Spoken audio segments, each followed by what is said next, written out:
चलिए जानते हैं झारखंड की 25 बड़ी खबरों को सिर्फ 10 मिनट में। लेकिन उससे पहले वीडियो को लाइक और चैनल को सब्सक्राइब जरूर करें। चैनपुर अंचल का बड़ा बाबू 5,000 रुपए रिश्वत लेते गिरफ्तार। पलामू में एसीबी ने गुरुवार सुबह चैनपुर अंचल कार्यालय में छापेमारी कर बड़ा बाबू विनोद कुमार को 5500 रुपए की रिश्वत लेते रंगे हाथ गिरफ्तार कर लिया। उनके खिलाफ शिकायत मिली थी कि वे दस्तावेजों की नकल निकालने के नाम पर अवैध वसूली कर रहे हैं। कार्यालय खुलने के थोड़ी देर बाद ही टीम पहुंची और उन्हें पैसे लेते ही पकड़ लिया। कार्रवाई के दौरान पुणे अंचल कार्यालय में हड़कंप मच गया। एसीबी ने रिश्वत की राशि जब्त कर मामले की जाँच शुरू कर दी है और अन्य कर्मचारियों की भूमिका भी खंगाली जा रही है। गिरिडीह के पोबी में भीषण सड़क हादसा। गिरिडीह के जमुआ प्रखंड के पोबी गांव में देर रात हुए दर्दनाक हादसे में 2 युवकों रोहित तुरी और चंदन तुरी की मौत हो गई। दोनों बाइक से जमुआ से लौट रहे थे जब उनकी तेज रफ्तार बाइक अचानक अनियंत्रित होकर बिजली के पुल से भिड़ गई। टक्कर इतनी जबरदस्त थी कि बाइक के परखच्चे उड़ गए और दोनों युवक दूर जा गिरे। ग्रामीण आवाज सुनकर दौड़े, लेकिन तब तक दोनों की सांसें थम चुकी थी। पुलिस ने शव कब्जे में लेकर पोस्टमार्टम की प्रक्रिया शुरू कर दी है तथा हादसे की जाँच जारी है।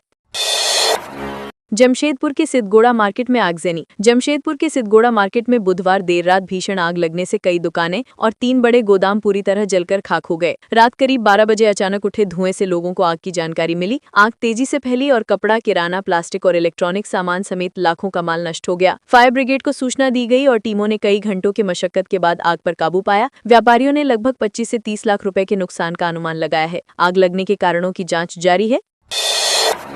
गोड्डा में भीषण सड़क हादसा। गोड्डा के महागामा थाना क्षेत्र के दियाजोरी चौक रेलवे फाटक के पास मोटरसाइकिल और हाईवा की आमने सामने हुई टक्कर में युवक राहुल कुमार भगत की मौके पर ही मौत हो गई। उनके साथ मौजूद आनंद कुमार पाठक गंभीर रूप से घायल हो गई, जिन्हें गोड्डा सदर अस्पताल में भर्ती कराया गया है। उनकी हालत नाजुक बताई जा रही है। दोनों युवक अलग अलग जिलों के रहने वाले हैं और किसी काम से महागामा आए थे। पुलिस ने हाईवा को जब्त कर लिया है और दुर्घटना के कारणों की जाँच की जा रही है। प्रभारी डीजीपी तदाशा मिश्रा पहुंची चाईबासा। झारखंड की प्रभारी डीजीपी तदाशा मिश्रा बुधवार को चाईबासा पहुंची, जहां वरिष्ठ अधिकारियों ने उनका स्वागत किया और गार्ड ऑफ ऑनर दिया। इसके बाद उन्होंने पुलिस कार्यालय सभागार में नक्सल विरोधी अभियान की गहन समीक्षा की। बैठक में जंगल क्षेत्रों में ऑपरेशन के दौरान आने वाली चुनौतियों, बलों की तैनाती, उपलब्ध संसाधनों और विभिन्न सुरक्षा एजेंसियों के समन्वय पर विस्तार से चर्चा की गई। डीजीपी ने कहा कि नक्सल विरोधी अभियान का सबसे कठिन हिस्सा जमीन पर इसकी वास्तविक क्रियान्वयन प्रक्रिया होती है, जिसमें सभी विभागों की संयुक्त भूमिका बेहद महत्वपूर्ण है।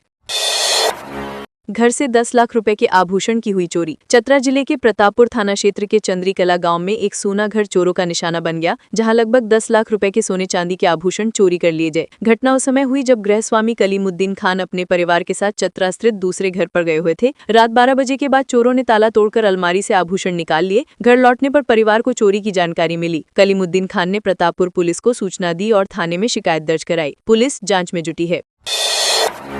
योग गुरु बाबा रामदेव पहुंचे देवघर। योग गुरु बाबा रामदेव बुधवार को देवघर पहुंचे और विश्व प्रसिद्ध बाबा वैद्यनाथ धाम में विधिवत पूजा अर्चना की। उनके आगमन को ध्यान में रखते हुए मंदिर परिसर और आसपास के क्षेत्रों में विशेष सुरक्षा व्यवस्था की गई थी। रामदेव ने देश में सुख, समृद्धि, शांति और आध्यात्मिक उन्नति की कामना करते हुए दर्शन किए। मंदिर प्रशासन, पंडा समाज और पुरोहितों ने वैदिक मंत्रोच्चार के साथ पूजा संपन्न कराई। इस दौरान पूरा परिसर भक्तिमय वातावरण से गूंज उठा और बड़ी संख्या में श्रद्धालुओं ने भी उनके साथ दर्शन किए। झारखंड में ओबीसी की जनसंख्या 4,35,961। नगर विकास विभाग ने सुप्रीम कोर्ट के निर्देश पर ओबीसी जनगणना के नए आंकड़े जारी किए हैं, जिनमें BC1 और BC2 की कुल आबादी 4,35,961 दर्ज की गई है। इनमें BC1 की जनसंख्या 2,84,534 और BC2 की जनसंख्या 1,51,427 बताई गई है। आंकड़े जारी होने के बाद नगर निकाय चुनाव और वार्डों के आरक्षण का रास्ता साफ हो गया है। अधिसूचना राज्य चुनाव आयोग को भेजी जाएगी, जिसके बाद आयोग परिसीमन के अनुसार आरक्षण प्रक्रिया शुरू करेगा। आगामी चुनाव 2017 के परिसीमन के आधार पर ही आयोजित किए जाएंगे। उच्च न्यायालय ने सरकार को लगाई फटकार। रांची के जिला स्कूल यानी CM स्कूल ऑफ एक्सीलेंस के छात्रावास की खराब स्थिति को लेकर दाखिल याचिका पर सुनवाई करते हुए झारखंड हाईकोर्ट ने सरकार पर कड़ी नाराजगी जताई है। अदालत ने कहा कि सरकार कोर्ट के आदेश को हल्के में ले रही है, जो स्वीकार्य नहीं है। मित्र ने छात्रावास की बदहाली की तस्वीरें कोर्ट को दिखाई और बताया कि आदेश के बावजूद मरम्मत कार्य शुरू नहीं हुआ है। कोर्ट ने सरकार को तत्काल कार्रवाई करने, छात्रावास सुधारने और अगले आदेश का पालन सुनिश्चित करने का निर्देश दिया है।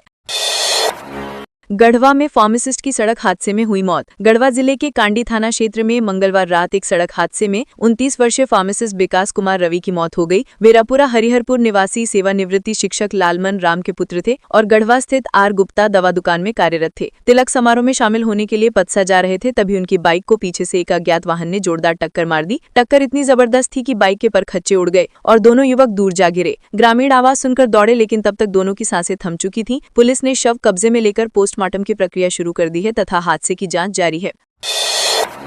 गोड्डा में रेफरल अस्पताल में नवजात की मौत पर हुआ हंगामा। गोड्डा जिले के ठाकुर गंगटी हरिदेवी रेफरल अस्पताल में कथित लापरवाही से एक नवजात की मौत होने पर परिजनों ने जमकर हंगामा किया। बनियाडी निवासी बिपिन यादव ने आरोप लगाया कि उनकी पत्नी सबिता देवी को 17 नवंबर को अस्पताल लाया गया था, लेकिन नर्स ने प्रसव में समय होने की बात कहकर उन्हें लौटा दिया। आज सुबह अचानक प्रसव पीड़ा बढ़ने पर परिजन दोबारा अस्पताल पहुंचे, जहां प्रसव के दौरान बच्चे की मौत हो गई। परिजनों का कहना है कि घटना के समय कोई डॉक्टर मौजूद नहीं था और एएनएम की लापरवाही से नवजात की जान गई।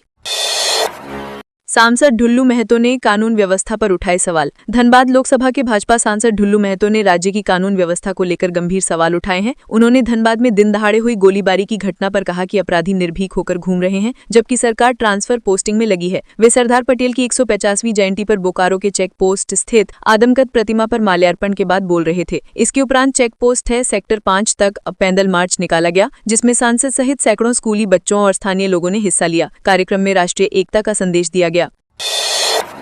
गुमला में कुएं में डूबने से युवती की हुई मौत। गुमला जिले के बिशनपुर प्रखंड के अंकुरी हर्रा टोली में 19 वर्षीय फुलमनी लकड़ा की कुएं में डूबने से मौत हो गई। परिजनों के अनुसार फुलमनी पानी भरने कुएं पर गई थी, जहां अचानक उसे मिर्गी आ गई और वो कुएं में गिर गई। उस समय परिवार के सदस्य खेत में धान काटने गए थे, जिससे घटना किसी की नजर में नहीं आई। घर लौटने पर परिजनों ने कुएं के पास रस्सी और बाल्टी देखी और तलाश करने पर कुएं में उसका शव मिला। पुलिस ने शव पोस्टमार्टम के लिए भेजकर मामले की जांच शुरू कर दी है।